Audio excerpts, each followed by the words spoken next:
This is maybe the most important thing to know about living right now in the 21st century, that we are now hackable animals. We have the technology to decipher how humans, or what you think, what you want, to predict human choices, to manipulate human desires in ways which were never possible before. Basically, to hack a human being, you need two things. You need a lot of data, especially biometric data. Not just about where you go and what you buy, but what is happening inside your body and inside your brain. And secondly, you need a lot of computing power to make sense of all that data. Now, previously in history, this was never possible. Nobody had enough data and enough computing power to hack human beings. Even if the KGB or the Gestapo followed you around 24 hours a day, eavesdropping on every conversation you had, watching everybody you meet. Still, they did not have the biological knowledge to really understand what's happening inside you, and they certainly didn't have the computing power necessary to make sense even of the data they were able to collect. So the KGB could not really understand you, could not really predict all your choices or manipulate all your desires and so forth. But now it's changing. What the KGB couldn't do, corporations and governments today are beginning to be able to do. And this is because of the merger of the revolution in biotech. We are getting better in understanding what's happening inside us, in the body, in the brain. And at the same time, the revolution in infotech, which gives us the computing power necessary. When you put the two together, when infotech merges with biotech, what you get is the ability to create algorithms that understand me better than I understand myself.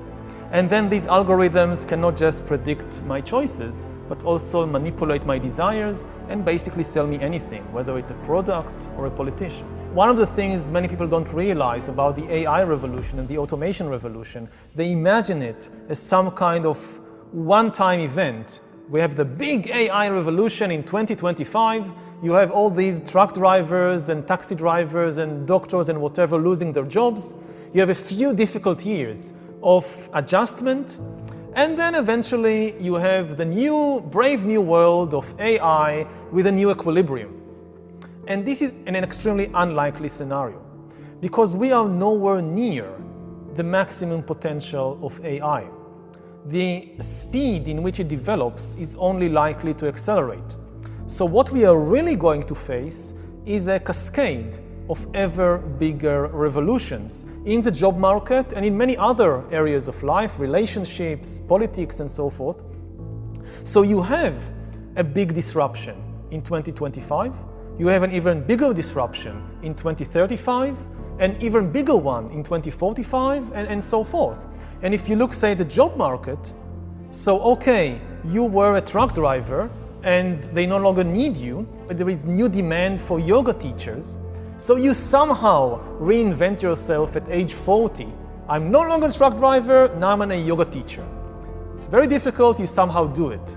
10 years later, no need of yoga teachers, thank you very much. We now have these amazing applications connected with biometric sensors to your body. They know exactly what you're doing with every tiny muscle. As you do this posture or that posture, no human yoga teacher can compete with that.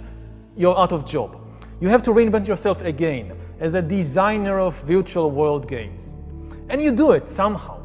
But 10 years later, you have to do it again, because this too has now been automated. And even if you get support from the government and there is all these education for adult system, the really big question is, again, it's psychological. Do we as human beings have the mental stability and the emotional intelligence necessary to reinvent ourselves repeatedly? And you know, when you're 20, what you're doing is basically to reinvent yourself or to invent yourself for the first time. And it is very difficult. When you're 30, it's even more difficult, but you somehow do it. But when you get to be 40, 50, 60, it becomes more and more difficult. You have more to let go of. I've invested so much in building this career, this personality, these skills. To give it all up and start again from anew, it's so difficult. So I don't know whether we can do it.